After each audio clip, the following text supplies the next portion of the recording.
அன்பானவர்களே, அன்பு வணக்கம். ஒரு அன்பர் ஒரு கேள்வி கேட்டிருக்கிறார். இறந்தவரின் ஆன்மாவோடு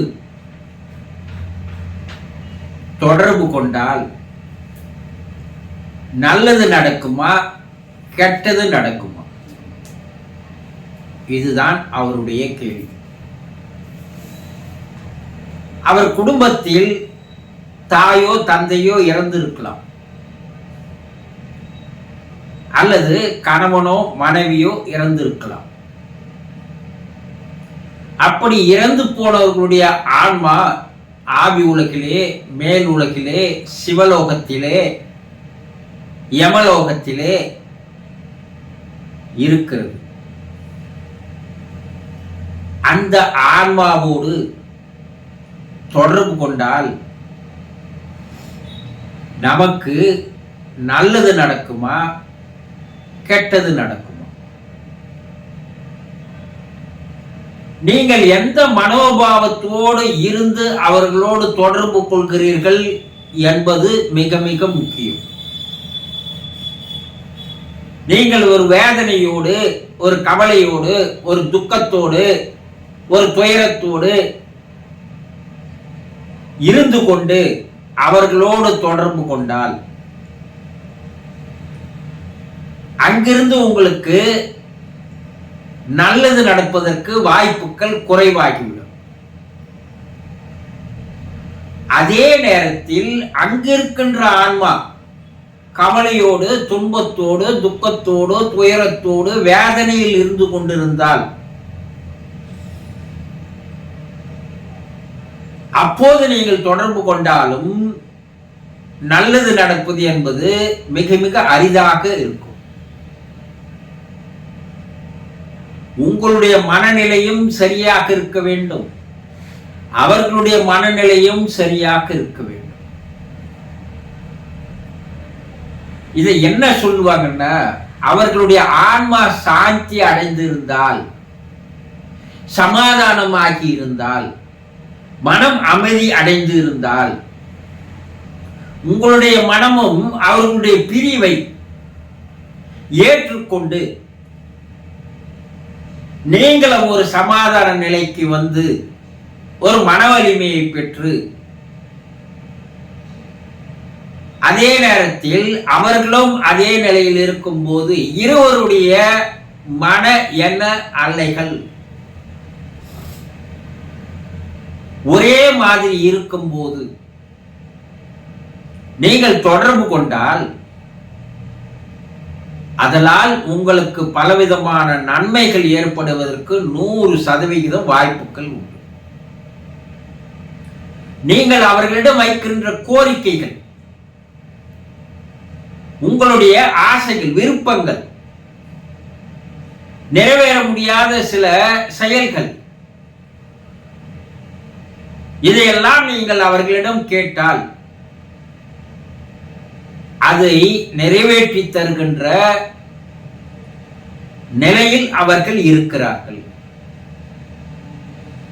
அது எப்படி அவங்க இருப்பாங்க? கண்ணால் காணாத இறைவன்களை எல்லாம் நீங்க வணங்கின்னு வரீங்க இல்லையா? இது வரைக்கும் எந்த கடவுளையாவது, தெய்வத்தையாவது, ஆண்டவனையாவது நீங்கள் கண்ணால் கண்டது உண்டா? சொல்லுங்க பார்க்கலாம். ஒரு நம்பிக்கையின் அடிப்படையில் தான் நீங்கள் அவர்களை வணங்குகிறீர்கள் இல்லையா? நான் இந்த கடவுளிடம் இந்த பிரார்த்தனையை வைச்ச, நான் இத்தனை நாள் விரதம் இருந்த, இந்த பரிகாரங்களை செய்த, நான் மனம் உருகி வேண்டினேன், அதனால் எனக்கு நான் எண்ணிய காரியங்கள், வேண்டிய காரியங்கள் நடைபெற்றது என்று கூறுகிறீர்கள் அல்லவா? கண்ணால் காணாத ஒரு தெய்வ சக்தி மீது நம்பிக்கை வைத்து நீங்கள் அதை வேண்டும் போது நடைபெறுகிறது இல்லையா? அதேதான் நீங்கள் உங்கள் தாய் தந்தையை கண்ணால் பார்த்து இருக்கிறீர்கள் இல்லையா? உங்களோடு வாழ்ந்திருக்கிறார்கள், உங்களை இந்த உலகிற்கு அறிமுகப்படுத்தி இருக்கிறார்கள், உங்களை படிக்க வைத்திருக்கிறார்கள், உங்களை ஒரு நல்ல வேலையில் வைத்திருக்கிறார்கள், உங்களுக்கு திருமணம் செய்திருக்கிறார்கள். அவர்களுடைய எண்ணம் பூரா என்ன, வாழ்க்கையினுடைய நோக்கம், குறிக்கோள் என்ன, உங்களை ஒரு உயர்ந்த நிலைக்கு எடுத்து வந்து பார்ப்பதற்குண்டான வேலைகளை தானே அவங்க செய்தாங்க.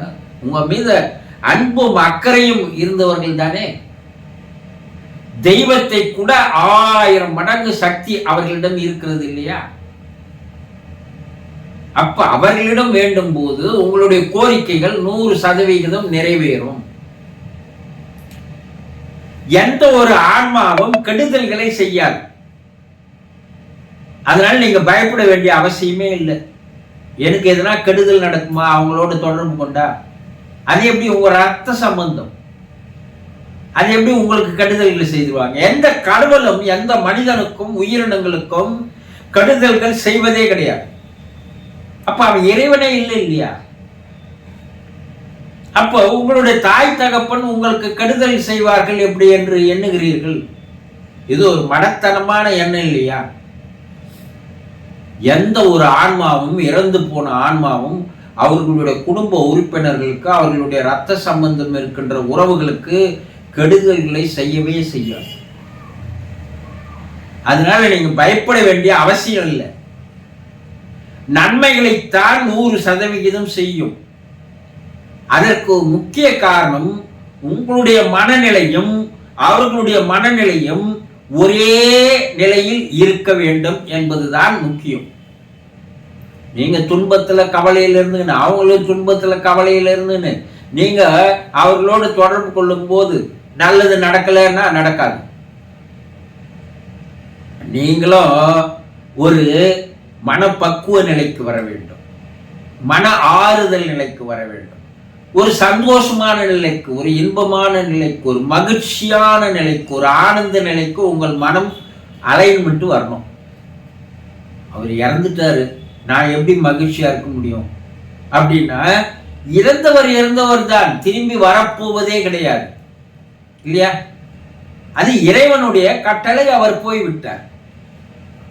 அதை நீங்கள் ஏற்றுக்கொண்டு அவர்கள் சாந்தி அடைய வேண்டும், அவர்கள் மனம் சமாதானம் அடைய வேண்டும் என்று நீங்கள் பிரார்த்தனை செய்ய வேண்டும். முதல்ல உங்களுடைய பிரார்த்தனை அவர்களையும் மன அமைதிக்கு எடுத்து வரும், மன சாந்திக்கு எடுத்து வரும், ஆன்ம சாந்தி அவர்களுக்கு கிடைக்கும். அப்ப 2 பேரும் நிலையும் மனநிலையும் ஒரே அலைன்மெண்ட்டுக்கு வரும்போது நீங்கள் அவர்களோடு தொடர்பு கொண்டு கேட்பது எல்லாம் 100% நடக்கும். அதுக்கு உண்டான சூழ்நிலைகளையும் சந்தர்ப்பங்களையும் வாய்ப்புகளையும் அவர்கள் ஏதோ ஒரு திசையிலிருந்து, ஏதோ ஒரு உறவு முறையிலிருந்து, ஏதோ ஒரு தொடர்பின் மூலமாக அதை நிறைவேற்றி தருகிறார்கள் என்று நிரூபிக்கப்பட்டிருக்கிறது. பல செயல்கள் நிரூபிக்கப்பட்டிருப்பதற்கு பலவிதமான அத்தாட்சிகள் ஆவி உலக ஆராய்ச்சியிலிருந்து வெளிவருகிறது. ஆகவே இறந்து போன எந்த ஆன்மாவோடும் தொடர்பு கொள்வதால் நல்லதுதான் நடக்குமே தவிர கெட்டது நடப்பதற்கு வாய்ப்புகளே இல்லை என்பதை தெளிவாக தெரிந்து கொள்ளுங்கள். தெரிந்து கொண்டீர்களா? சந்தோஷம்.